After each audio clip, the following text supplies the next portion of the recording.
Hey, Liron here. Thank you for joining me in another episode of Painting Masters. It's been a while. It's time to do another one. I want to share an artist I've been sitting on for a while now, Rukiye Garip, a Turkish watercolor painter. A very interesting, very accomplished artist.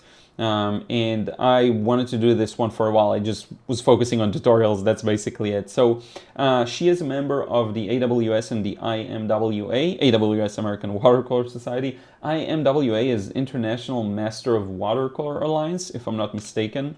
Something to do with connecting artists, international artists of watercolor. And we'll just look at the paintings. They're fantastic.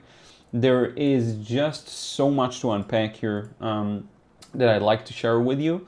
I know she was an art teacher for about 20 years and then in 2014 made a full transition probably to watercolor, though she did work historically in other media as well. But first off, highly realistic, very realistic watercolors, and that's going to be a recurring theme. Now, there is a bit of stylization here, which I like a lot, but at the core, like if you really zoom out, take a couple of steps back, this is highly realistic work.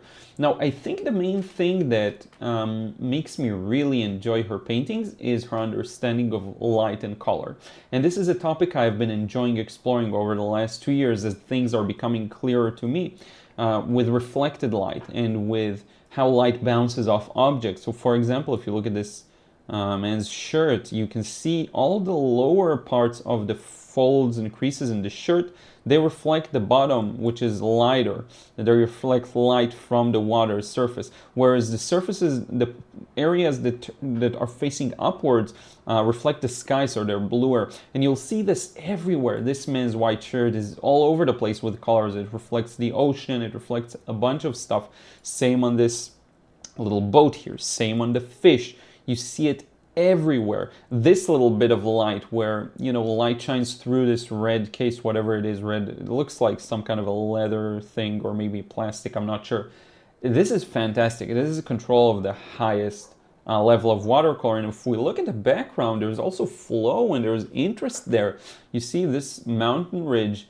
There's a lot of different whether it's granulations or salt or using some effects to loosen things up. This is just fantastic. Look at this hull of the boat here starting very light because the light shines through it. Just really brilliant work. And I did manage to find a video. I'll link it too, but I'll show it to you here on our Facebook page actually. So you should go check it out. Everything is going to be linked below. An artist I highly recommend you look into. So let's look at the next painting. So this is another fantastic one, and I think what makes this one of my favorites here is, so there's this interesting effect if you've ever had an aquarium at home or you saw one, or if you're just familiar with underwater photos, there's a bit of a lens skewing effect by the glass where the light almost breaks into different colors and you get this lovely effect, especially around the edges, and you can see it really well here. So if you look at these rocks, for example, this blue up top is, it's almost as if some of the water from the top of the tank, or in this case maybe the ocean, reflect onto the top of the rock, and it's a very common phenomenon that I think looks really, really good just as is. So seeing it in a painting, I don't think I've ever seen a painting do that, which is highly impressive. Of course, we can talk about like the overall composition is interesting. I love how the fish are arranged. I love what the rocks look like, and it can be very challenging to pile these small objects and to actually read them visually. Now, if we zoom in a bit again, you'll notice all of these colors that are breaking by the light.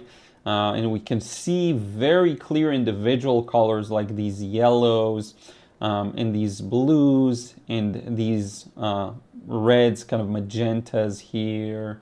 All of this, you see this blue around the rock, right? You see this blue here as well. It's such a lovely effect. It reads so well. This is truly a masterpiece. This probably took some planning and really careful process, which again we're going to see later on. I do love these little effects. Again, I'm not sure how she achieves them. Could be using salt, could be something else. It looks to me like it might be something like salt. You see it here too. Just fantastic. Look at this. Even this little, you can't see it. Wait a second. Here, this red rock here with the yellow stripes that it looks like they're dented inward. So you get shadow on the left side, a bit of a highlight on the right. It's these things that make it look so fantastic. Same for the fish, like the eyes of the fish. This is so good. This is really one of the best, I think, watercolors I've ever witnessed. If I'm being honest with you, like from a technical standpoint, from the details, it's just so good. Let's see what else we have here. This is another very similar one, only it's above water. Again, look at this rock right here. You can really see the light from the sky and the sun possibly reflecting on it. We will look in a second at some of this painting process. Again, there's a bit of use of masking fluid, it seems, just for these little highlights, but the process is very slow and deliberate, it seems. Look at these strong blues here. This looks so good. Just, you can feel the sun, you can feel the sparkly water bouncing off the rocks. Just so interesting. So let's look at the process itself. And I'm gonna run through some parts of it. Can I play it like a double speed? I'm not sure. No, I don't think so. But it's okay. We're gonna kind of, scroll through it a bit. Sorry about that. So you see it's a pre-wet area, right? Water first. A lot of people ask me, was this, on my processes and videos, was this painted wet and wet? You can tell when something is painted wet and wet. Look at how the paint disperses as soon as she places it. It's very clear to see when it's wet and wet. Now, you notice here these yellows are where the masking fluid is. So the water basically avoids that area. And you'll notice how there's a lot of, it's very deliberate, the colors she's using and feeding into the rocks. So we're starting with this bit of a blue and violet, then it's a bit of a magenta on top of it. Then there's a bit of yellow, right? Look at this little thin glaze of yellow. In a second, you'll see. Look at this. And all of the colors, a lot of it is placing it down, looking at it. What does it look like? Does it work? Is this the color I'm trying to achieve? And when you use wet enough paint, you have time to do that, right? Now look at this. So it transitions into a bit of a dark. And again, I don't want to go over this too much in detail, but check it out. Now, to get this to be really dark, because things dry a lot lighter, she'll feed very, very strong paint to it, but this isn't even enough. As it's starting to dry, she continuously basically does that and adds darker and darker paint. There's some lifting here too, just to shape the rock and make it feel like the surface is multi. There's dents in it and changes, like this rock here. This is a really good example, actually. It just looks so fantastic. And there's a lot of gaps here where not a lot happens, but that's fine. But then let's go back to the finished product, right? I believe it's this rock. If you look at it carefully here, it moves down like this. There's this highlight where she lifted. And then if you look at the process here, I believe it's this rock. I may be mistaken, but it looks to me like it's this rock. It's kind of zoomed in on this area. Just fantastic work. Look at how also attention to details, right? This is blue, but notice around the center, it's a little more warm, right? And this isn't blue too, it's like a violety gray. Blue, violet, gray, but so much attention to details and really capturing the nuances on the rocks. Check it out. It's a little dot of, maybe it's a beginning of moss, maybe it's like dirt, maybe it's, you don't know what it is exactly, but it looks fantastic. Here's another one, kind of unique, a little different from the ones we've seen so far, more of beach scenes, water. It's a little colder one, but again, showcases lovely vision and technical skills. Look at all of these little dents. You can tell what you're looking at. And it looks like they were all painted kind of wet and wet with very gentle control, very focused. Really like it. A little bit more artistic liberties, I think, up top here with the background. And then these, I don't know if it's masking fluid, could very well be. Just fantastic work. Look at these thorns, really kind of showcased negatively, right?